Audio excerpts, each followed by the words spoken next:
Thank you for joining us today on Positively Charged Biz. We are here to motivate, inspire, and support our listeners as they write their life stories.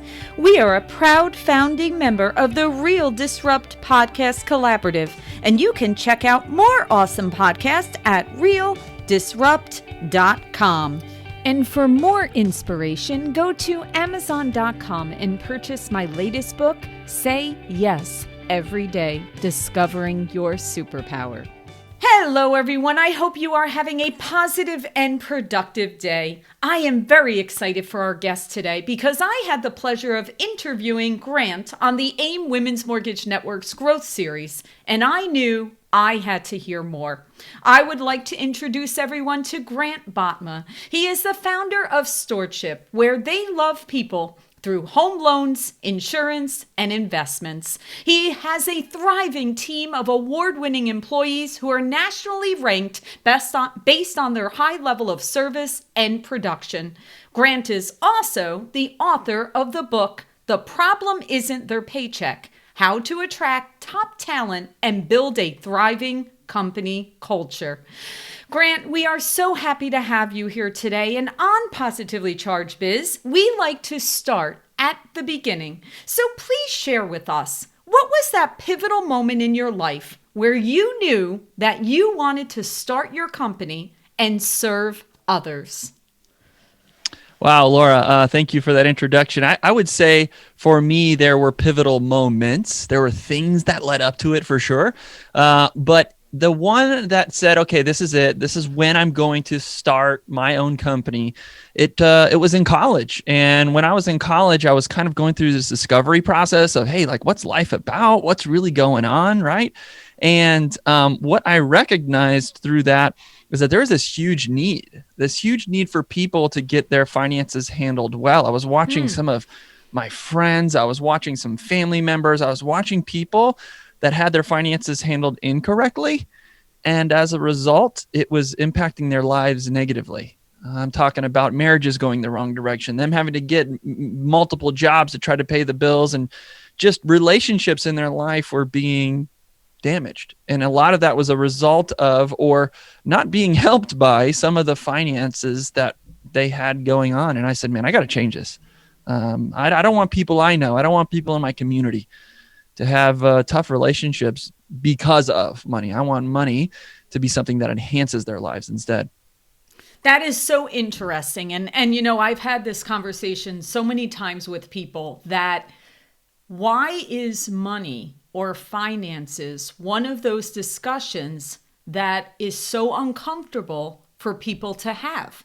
Because we all know, like you said, right? We know the struggle of relationships that can't be formed or are a lot of friction because of it. But yet it's one of those things that a lot of people don't speak to their kids about it.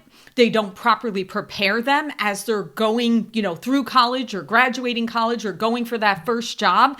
And it seems to be this hidden discussion that you just don't speak about. It's something that is uncomfortable for people. But Grant, you decided that you were going to bring this forward and you are going to take away that discomfort and make it so that people are educated and properly know what to do to be able to have that successful life with their finances. So how did you go about that?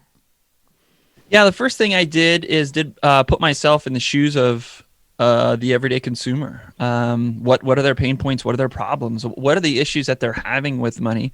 And what can I do to create a solution for those problems? And one of the biggest problems I found is, as you mentioned, they don't know. They don't know what's going on. They don't know what's right. They're trying to navigate these waters of getting insurance because you have to drive a car, of buying a house because it's a wise financial thing, or managing their investments or retirement. Like, nobody knows the steps that they have to take. So they have to just trust a salesperson on the other end. And sadly, many of the things that were set up in the sales world were set up to incentivize these quote unquote advisors to put people in products or services that maybe weren't best for them just because they could earn an extra commission.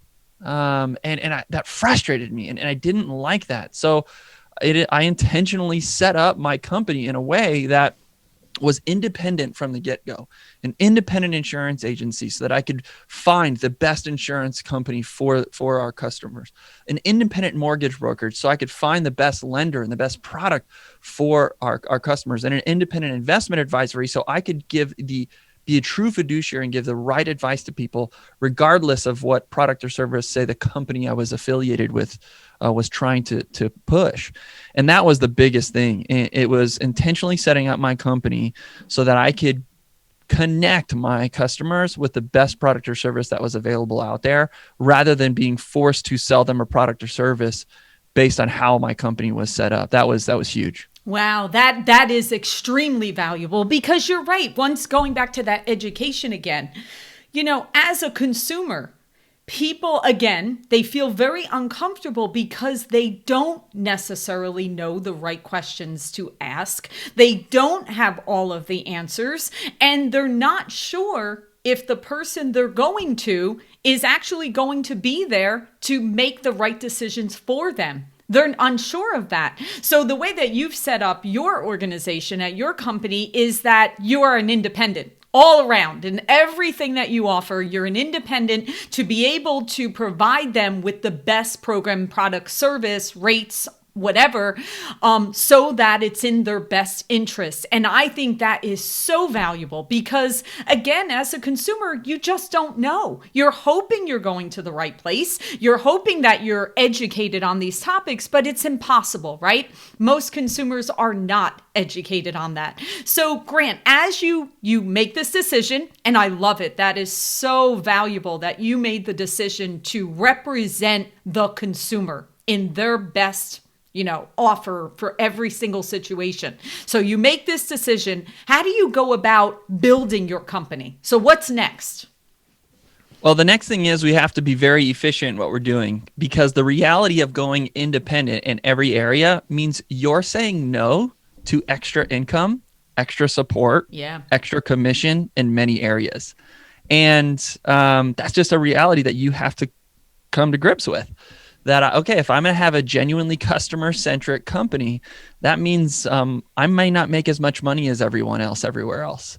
And so if that's going to be the case, I've got to be really smart. I've got to be super efficient. I've got to work with a high number of customers without negatively impacting the customer experience. So part of what I did was continue to put myself in the customer's shoes and really understand, okay, what is the customer journey? What is that life cycle from when they first hear about us all the way until the transaction is closed? What is that customer journey like?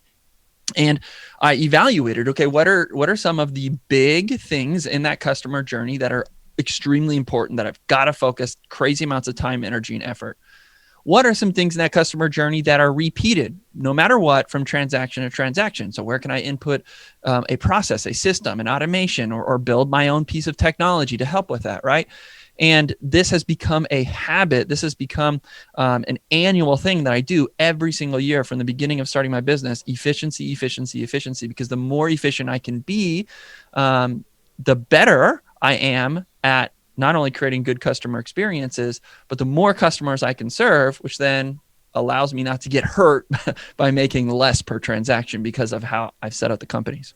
Oh, I love that. And, I was listening to you on another podcast, and it was actually an insurance podcast, which, of course, I'm in the mortgage business, so insurance is not my thing. But I thought it was fascinating that you were having a conversation in regards to, you don't just allow people's policies to renew. You utilize that as an opportunity to reach out to those customers, evaluate if that insurance is still the best for their situation at that point in their lives, and reevaluate it. So tell us a little bit about how you do that with all of your clients in regards to, it's not just an automatic. You're always looking for those touch points and those opportunities. Yeah. So when you put yourself in the customer's shoes and you think about that customer journey, you understand, okay, there are some irritations about a particular financial product or service. And as it pertained to insurance, it was, hey, when the renewal comes, you rarely hear from your agent. You get this thing in the mail. And most of the time, the thing in the mail tells you you're going to pay more. Well, that doesn't seem like a really neat experience to me, right? And as an independent company, we're able to every year shop around for the customer on their behalf and say, hey, we looked at your current company. They're increasing it this much. We've actually looked at all these other companies as well. And we recommend, as your independent advisor, that you should either switch or you should stay put or you should whatever else. But the other thing is, too, it gives us an opportunity to know the client better. We can ask them more questions about their particular needs and make sure that they're properly insured every single year. One of the sad things that happened is a member of my family got in a car accident, and the accident was his fault. But he has insurance. That's what accidents are there for. The problem was his agent never reached out to him during renewal, and he had the same insurance when he got in this car accident that he did when he was basically an 18-year-old kid just out of high school.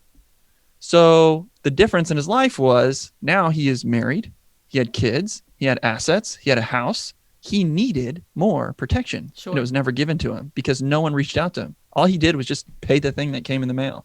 And as a result, the accident, there wasn't enough coverage, and it caused huge amount of financial damage. And that financial damage obviously played out into so many other areas of his life, not including or not limited to relationships, right? And I just didn't want that to happen. So again, trying to fight this injustice, putting myself in the customer's shoes, it's like, okay, what are some pain points that they have? And on the insurance side for us, it's like, hey, this is what's normal. We don't like that. Let's create a system, a product, and a service. And there's a lot of automation and efficiency behind the scenes that makes it easy for us. But it's a great touch point for us to connect with the customer and genuinely serve them well.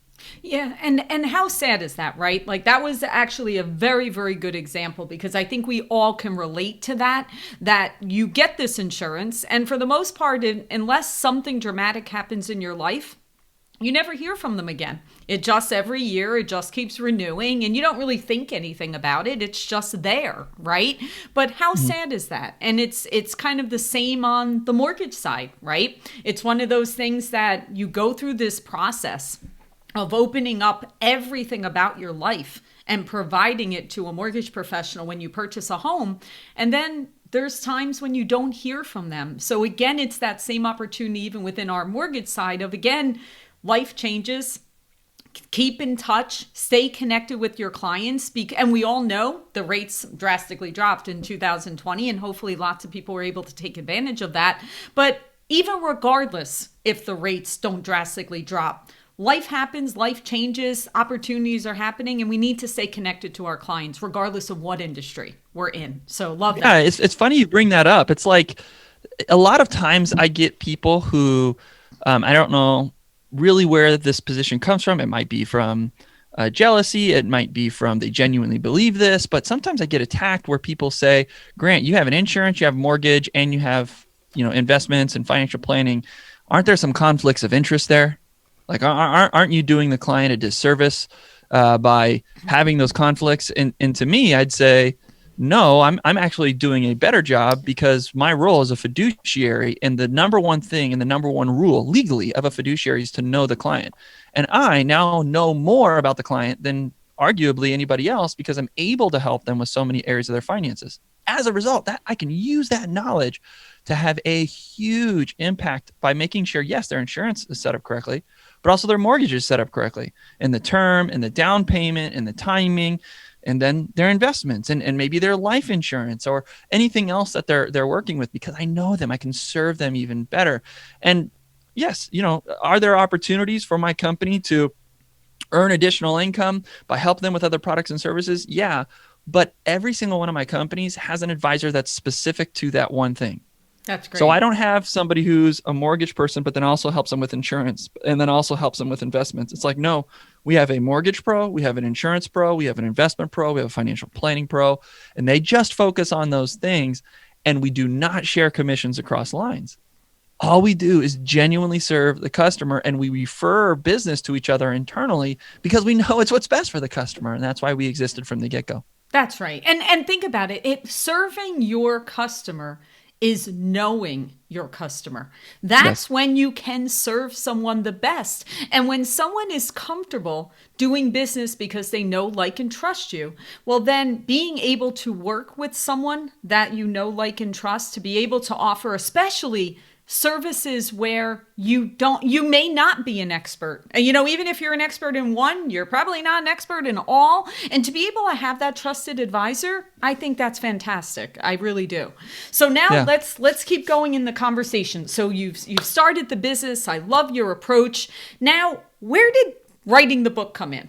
Tell me where that came from. What were you looking to do? And then we'll get into what the book's about and how you utilize that in your company. Yeah, so we, because how we set up the company and how we're serving our customers, we started having some success. And with that success, we earned a few awards, some of them being national awards, Inc. 5000 fastest growing company a couple times, and different things like that. And when you get those accolades, people reach out to you and ask, hey, can you come and speak at our event? Tell your story of how you're able to do this. How did you have this success? And teach the people that are at this association. I started doing that, and it was a blast. It was a lot of fun. Really enjoyed doing it. And the answer really was, well, how did we do that? We did that with our team. It's the people that are here. Sure, I started the company and I'm leading it, but it doesn't happen without the people that are in the team and the hard work that they do, because they have to say no to extra money, right? Because of how I set up the company. Every single person on my team knows that if they did the exact same thing somewhere else, there's a good chance they could get paid more. And they have to work with more customers. So we have to be really efficient. And it's those people, it's their heart, it's their love for people, genuinely wanting to serve and care for people. It's our culture that allows that to happen, and why we were able to have success. That's what I talked about. Well, then my assistant was like, hey, Grant, heads up. We're traveling too much. You're speaking at too many events. We got to stop this. You're not able to get as much done. And I said, well, I really like doing this. I love helping other businesses. I love helping other business owners. I don't want to stop. And then she said, well, have you ever heard of an online course? And I said, no, what's that? And then I kind of got into this online course community and got connected with a couple people in the online course world, became friends with Amy Porterfield. And she taught me how to create an online course. And that's what I did. I created an online course for what I used to speak on. And instead of me speaking at a keynote for an hour or whatever, now I shared 60 hours worth of video with all of my tips and tricks, all my copy and paste resources of exactly how I hire, fire, manage my team, the whole thing. Well, that caught fire and it started doing well. And somebody from a publisher took that course, and then they reached out to me and said, hey, you should write a book. And I'm like, no, nice. Thanks. I'm good. I never wanted to write a book. They're like, no, you don't understand. You've got like 12 books in this course. You really need to write one. And they kept pushing me. And the next thing I know, I'm writing a book, and it was a blast. It was so much fun to do it, and really enjoyed the process. And I'm excited to announce that I just signed another contract to write my second book. And that's great. That'll be coming out again sometime this year in 2021. So yeah, that's the story of how it happened. Oh, that's so wonderful. So of course your book is really diving into your team and your culture. So let's jump a little bit into that. So you spoke right in the beginning when I asked that question. You said, well, it starts with the team and they have to buy in to your philosophy and your approach of being an independent. So let's start there with the hiring process. What are some of the things that you look for, or what are some of the questions that people can provide when you're looking for that new team member? Because I would believe that really is an integral part right in the beginning. Yeah, most people look for experience. I do not. I do not value a very experienced or very well, quote unquote, qualified resume. I value character. I want to hire somebody that aligns with the purpose of my business. I want to hire somebody that genuinely cares about other people. I want to hire somebody who's selfless. So my hiring process and my focus is to find that. I genuinely believe that I can teach anybody who's fairly competent and fairly healthy to do any of the financial products or services. Over time, I can teach someone how to do insurance, how to do mortgages, how to do investments, right? But I can't teach somebody to put somebody else's needs ahead of their own. Correct. I can't teach somebody to genuinely love and care for somebody ahead of their own. I can't necessarily teach somebody how to be a hard worker. So it's those things. I can't teach someone how to be humble, how to be innovative. I can't teach somebody how to be transparent. I can't teach those character traits that are super important to me and my company. So that's where I focus. So, how do you establish that they have those traits? Because although in time you certainly can tell if someone has those traits, but when you first meet someone, someone can say they have certain traits or they can answer in a way that they think you want to hear. So, how do you identify those traits if you don't actually have a history with them? Yeah, that's a great question. There's no 100% way of knowing that they do have those traits. When you're hiring somebody, you're putting yourself out there. There's a lot of guesstimating. There's a lot of trying to do your best with your decisions, right? Somebody can go through an entire hiring process and really shield themselves. My hiring process is pretty rigorous.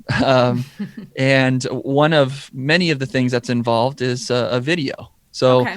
I tell them to record a video of themselves. And I just tell them to use the free video recording software, useloom.com. And in that, I ask them and I say, hey, why do you think you should be hired? And what I'm looking for is a response that says, hey, I think I would align with the mission of your company, and here's why. So our mission of our company is we love people through finances. And that is so ingrained in what we do internally that it is felt by customers in our community externally. Everyone in my community knows that Stewardship loves people through finances. That's what they're about. And as a result, when I say I'm hiring, I attract people Right. who are attracted to that, right? And when I'm hiring people, I expect them to have done their research on who is this company I'm getting involved with. And if you do any type of research on who we are, if you go to our website for any period of time, you'll understand that loving people ahead of yourself is very important to us. So I'm setting them up. And in this is one of many steps of my hiring process. But I say, hey, record a video. Tell me why you think you should be a part of our team. And I'm looking for somebody who's able to respond with how they align with the things we align with as a company. I love that. That is really, really a smart idea. And it really is a genuine way for them to communicate. And a tip to anyone that is ever applying for a job, the number one thing is get familiar with the company you're applying at. Yeah. Because that is a really big thing with me, that I ask someone a question and they literally they've never researched your company. And right there, you're not aligned, because you certainly should be familiar with that company. And nowadays in this digital world, you can discover everything, right? You can look at every single piece of them. So get familiar and make sure that you're in line with the company you want to go work for, because it works both ways. It's both sides. And that's very important. All right, awesome. So let's jump into, so now we've hired this wonderful person and they're aligned and they're coming in and they're bright-eyed and bushy-tailed and ready to learn. So what's some of them? We covered this when you were on the growth series, and I love this because I do believe that the way that we bring new team members and onboard them and integrate them in is really the first step to success for them. So what are some of the tips of how we properly bring them on board and have that integration? Yes, study after study after study proves that social engagement is extremely important to high productivity and prolonged productivity. So I believe it's important to make sure that new people get engaged socially, and they get engaged quickly as I can. And we do things intentionally to make sure that they're able to build relationships with the people in the company. We do this because then if you know and like the people that you're working with, you're going to learn quicker and get onboarded quicker, because then you're going to listen in a different fashion. But one of the best things that helps with productivity is social accountability. They don't want to let the person that they're working with down. And many of them, it's their friends, right? I don't want to let my friend down. I got to make sure I'm stepping up to the plate and I'm doing everything that I can, because I don't want to let my friends down. And when everybody's moving in this direction towards this mission as hard as they can and sacrificing and genuinely caring for other people, if you're not doing that, you stick out like a sore thumb. So having some very intentional social engagement is part of the onboarding process is big. So we schedule things like potlucks where everybody kind of brings in their favorite dish, and then you can talk about your favorite dish as to why that is, and you can learn about each other. We do things like, scheduling laser tag or bowling or whatever that is. And, we do things like, back in with all this kind of COVID shutdown stuff, it was team meetings that are over video where everybody kind of makes their favorite drink and we talk about that, but just fun things. And I don't create a culture where when boss walks by, it's like, oh, I got to show that I'm working. It's like when I walk by and I see them talking, I jump in and I laugh with them and I start talking. Yeah. So I validate and let them know that, hey, this is a place where we're going to have relationships. Because when there's great relationships with your coworkers, there's a higher level of production, which then allows us to serve our community even better. 100%. So, going back to finances, going back to money, as a society, and look at in the financial industry, people think that the number one motivator is money, is actually people's income and using that as a motivator. But you have learned that, or I think we all have learned that is not necessarily the number one motivator anymore. So what have you seen? And I know that we've spoke about this before, freedoms and affirmation and a unified purpose. So what are some ways that, it's great. Yes, people love commission and they love bonuses and all of that. And we want our team members to be financially secure, but it's not just about the money. So what are some ways that we can also continue to motivate and inspire our teams? Yeah, money's important. We cannot discount that. It's very important, but it's not the most important thing for the best employees on the planet, right?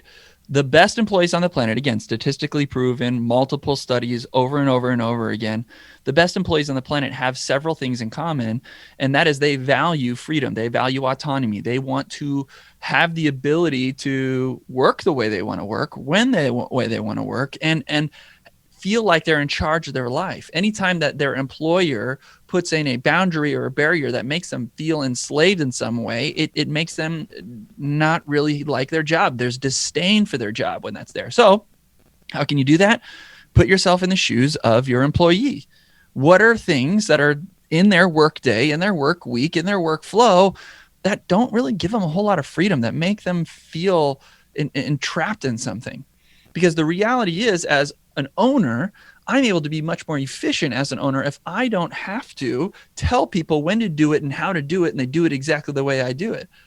I have a team of self-directed employees that go out and just kick butt because they have the freedom to do that. I'll give you an example. We had an annual team meeting, and in this annual team meeting, people share their best and worst of 2020 and things that we did. And we're talking about where we went and where we're going for 2021.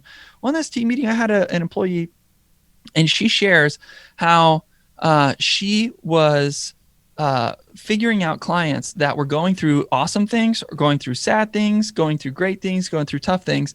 And she's not only reaching out to these people and giving them individualized gifts based on what they were going through, but she's praying for them. She's following up with them in a year from now, making sure that they're okay, or celebrating with them again, creating these unbelievable client experiences that fall way outside of finances, but now connect us with the client even more. And like the people on our team were watching this like, man, we had no idea we were doing this. Stewardship's awesome. This is beautiful. Some of them were crying. And here's the truth. I never told her to do any of that specifically. Like, she just had the freedom to go do it because I've empowered her and I've given her that freedom, right? And that's just one of many examples of how freedom's important. Then you got affirmation. Everybody wants to know if they're doing it right. Whether we're buying a house or buying a toothbrush from Amazon, we're going to look up the reviews to make sure it's the right thing for me. And that's what your team wants to know. Don't wait every 90 days for a performance review to let them know how they're doing. Let your team know how they're doing as often as possible, and do it in many ways. Have real-time scoreboards, dashboards that tell them statistics and data of how they're doing. Affirm them intentionally. Schedule it as part of your week where you're going around the office, giving high fives, telling people when they're doing great. But it's not all unicorns and rainbows, right? Give them course corrections and tell them when they do it wrong right away. Don't be scared of those conversations. Affirm people well. And one of the examples I think I gave in the other podcast, Laura, was when you are introduced to somebody that is a family member or friend of one of your employees, you ignore the employee and you go right over to that person. Yes. And you just tell them something positive. Like, Laura, let me ask you this. Are you married? Are you in a relationship with somebody? Okay. So, what is your significant other's name? Tony. Okay. So my guess is Tony doesn't listen to all of your podcasts and every single minute. And my wife doesn't either. So I get it. But the truth is, this is my second time doing a podcast with you. And Laura, you're pretty good at this. So I have a message for Tony. I'm going to ask that you share this with him.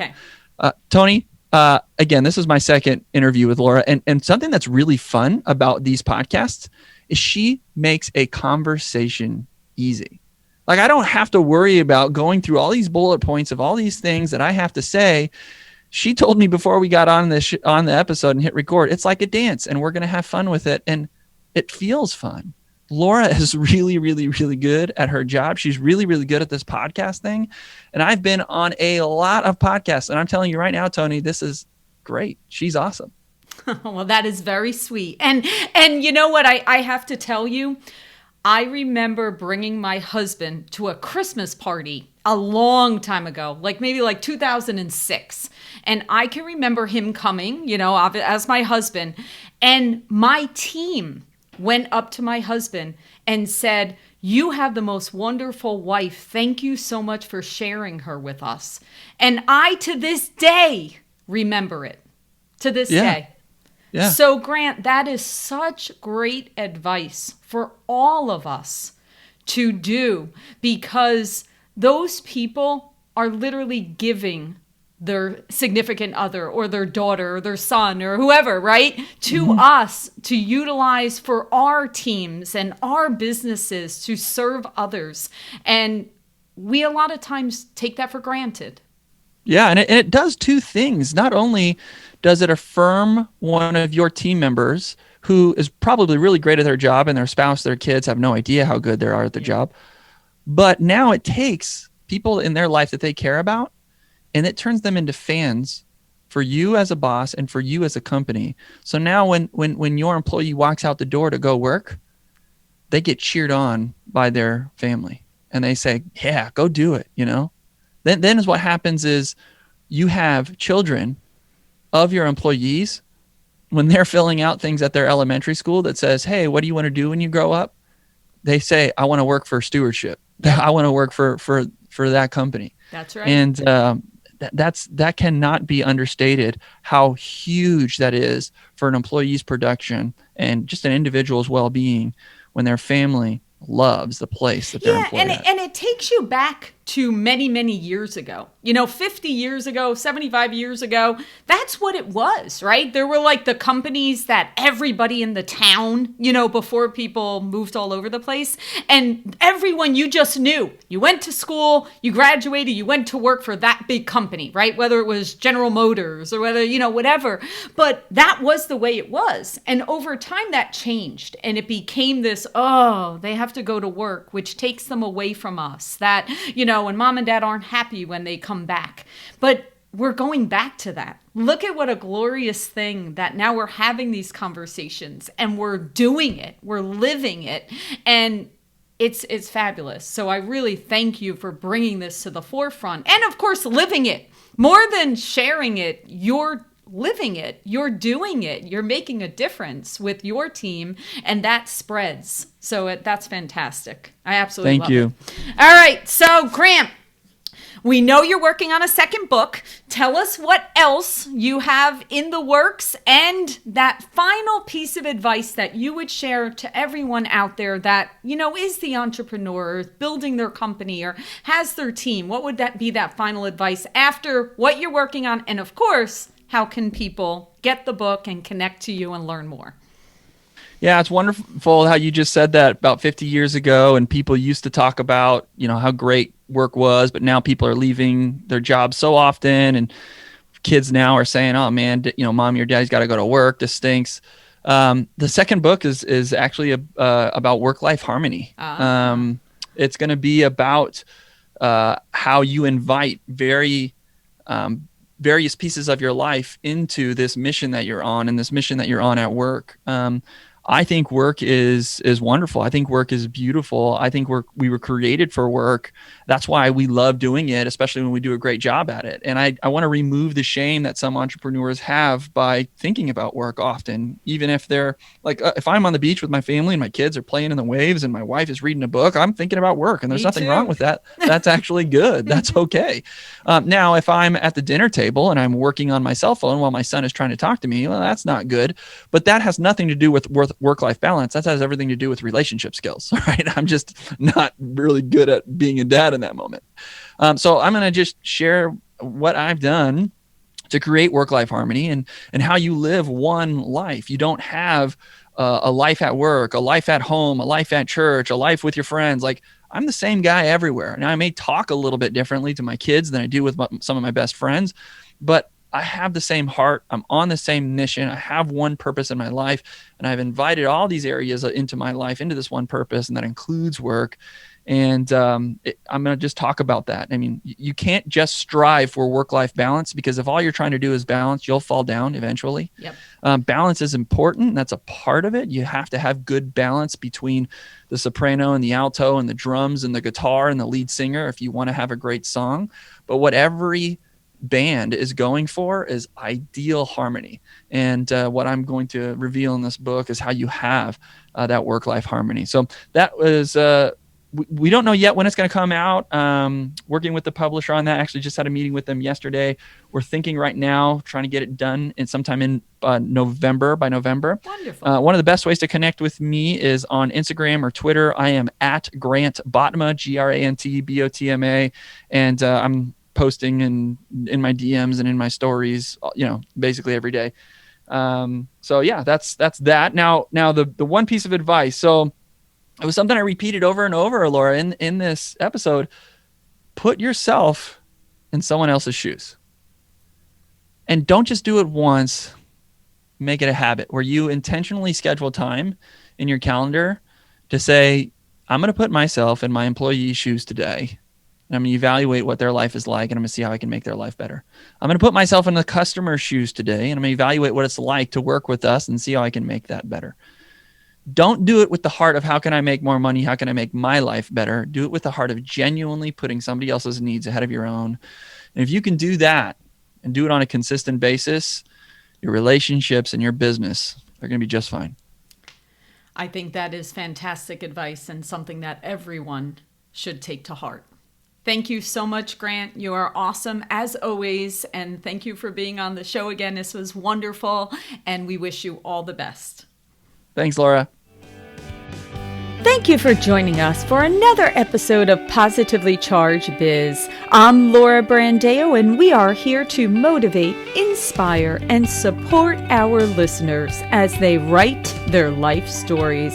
If you have an inspiring story, please email me at laura@positivelycharged.biz. And remember to subscribe to hear more great guests.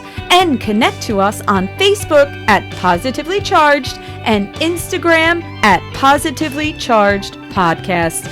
Until next time, we wish you a positive day.